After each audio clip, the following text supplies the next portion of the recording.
Donc là, on va aller voir Avatar, la voie de l'eau. Le film est fini. Avant de vous parler de ce que je pense du film, j'ai juste envie de parler d'une petite expérience dont je viens de faire l'expérience.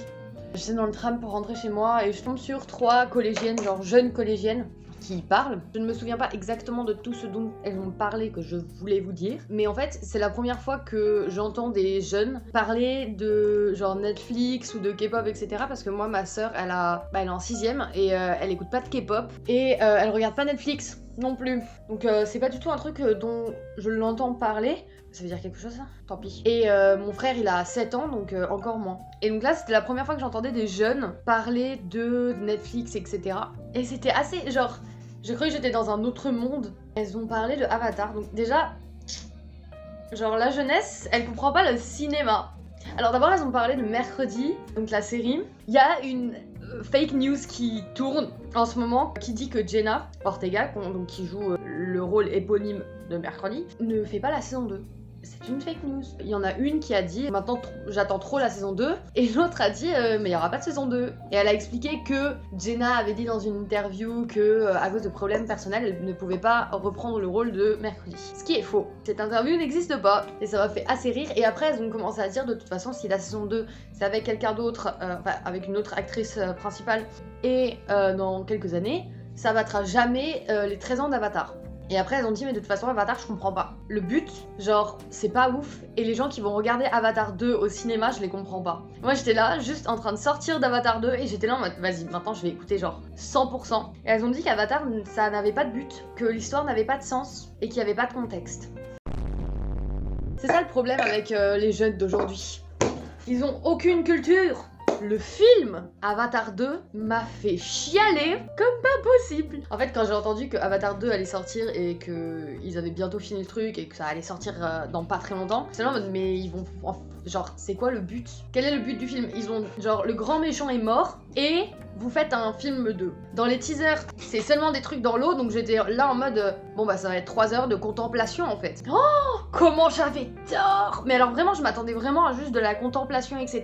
et une storyline assez approximative.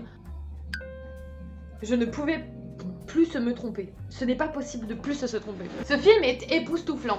Il est magnifique visuellement. Une chose que j'ai vraiment appréciée, c'est que ça commence exactement genre avec la même scène que Avatar 1 et ça finit exactement avec la même scène que Avatar 1. Et ça vraiment j'étais là, au début j'étais là en mode mais c'est la même chose et à la fin j'étais là en mode waouh ça c'est la même chose. Et vraiment c'était incroyable, j'ai chialé pour plein de raisons différentes. Mais surtout en fait le moment où j'ai le plus chialé c'est quand le film était fini. Parce que j'étais triste que ce soit fini, genre je voulais trop que ça continue. Et je pense que j'ai aussi eu une vague d'émotions qui... Genre, le film était incroyable. Bouleversant, le mot serait bouleversant vraiment. Mon père m'a passé ça. Si vous ne savez pas ce que c'est Chronique de World of Warcraft. Donc ça c'est le premier. Et en gros ça retrace toute la mythologie de World of Warcraft. Et la dernière fois on avait parlé de mes 2 sagas pour Xylor. Et en fait il y en a une qui est Descendance que je vais bientôt commencer. Et il y a la trilogie Mythologie. Et en fait quand j'ai dit ça à mon père il a dit ah oui est-ce que la trilogie Mythologie ce sera un petit peu comme les chroniques pour World of Warcraft. Et il m'a dit que c'était pas un roman en fait. Ça c'est tout ce qui s'est passé jusqu'à 45 ans avant l'ouverture de la Porte des Ténèbres, je crois bien que ça s'appelle. Donc pour ceux qui connaissent World of Warcraft, vous savez quand c'est. En fait c'est genre toute la préhistoire en fait des jeux. Parce que mon père m'a dit en vrai faire des romans pour la saga Descendance c'est bien. Et faire pour la mythologie un truc encyclopédie, Wikipédia, chronique, ce serait super. Donc je vais travailler là-dessus. Hello. Nous sommes mercredi et je vous avais dit que j'allais faire les courses de Noël lundi. En fait j'avais juste une gastro. Je me suis tapé la maladie pendant 2 jours. Donc là je suis allée travailler aujourd'hui vu que bah quand même il faut que j'aille travailler au bout d'un moment. Et donc lundi et mardi j'étais malade. Donc je suis pas allée faire les courses de Noël donc on va le faire aujourd'hui. Et ça va parce que j'ai eu un petit peu plus de temps pour réfléchir à ce que je voulais acheter. Donc je sais exactement ce que je vais acheter.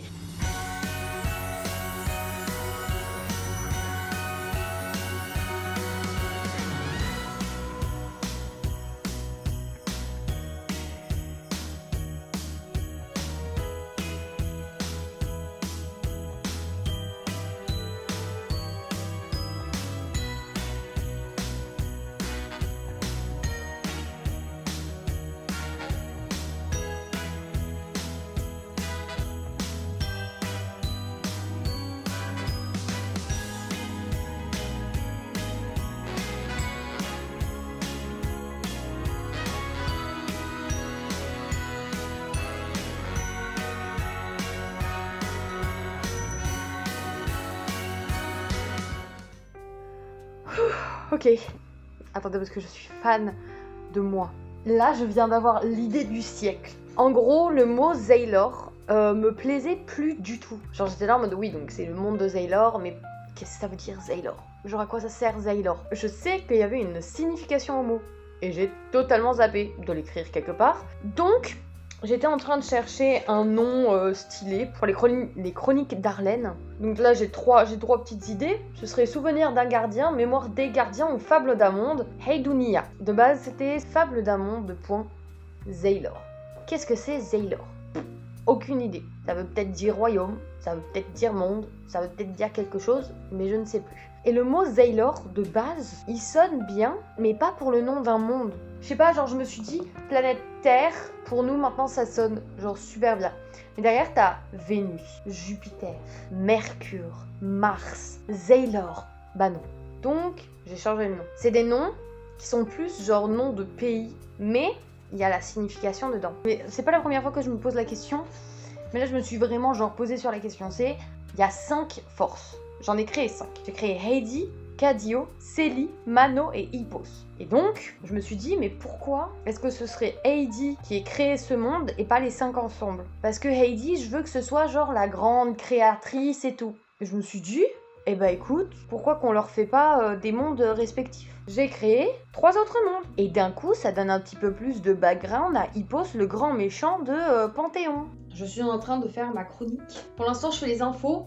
Je fais pas les récits. Je peux faire les récits jusqu'à le 2e chapitre qui est l'après-vie. Et je peux pas faire les chapitres d'après parce que c'est ce qui se passe du côté des gardiens pendant les romans Saga Descendance. Donc j'écrirai ça après avoir écrit Descendance. Ensuite, je suis en train de faire actuellement la chronique. Et donc, comment on appelle ça?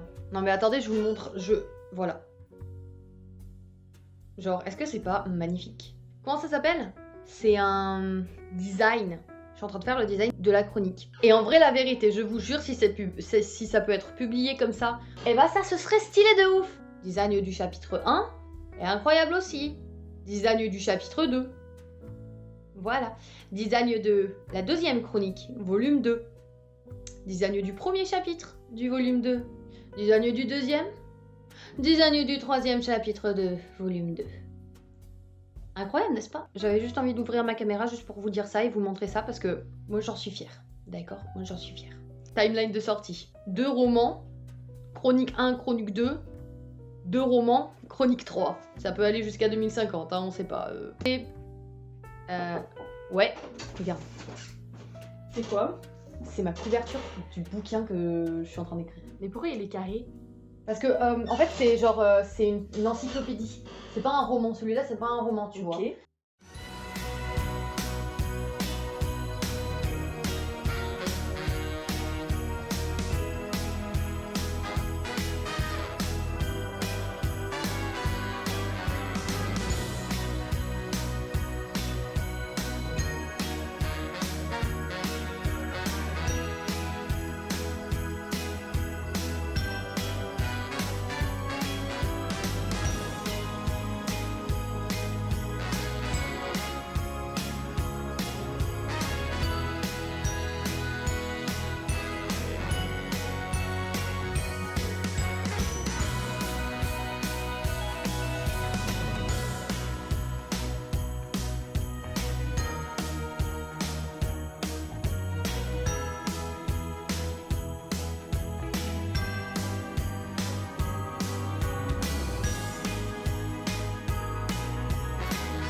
Ici y a jamais de saison pour être mieux. Envole-moi, envole-moi, envole-moi, loin de cette fatalité qui colle à ma peau. Envole-moi, envole-moi, remplis ma tête de notre horizon, d'autres mots.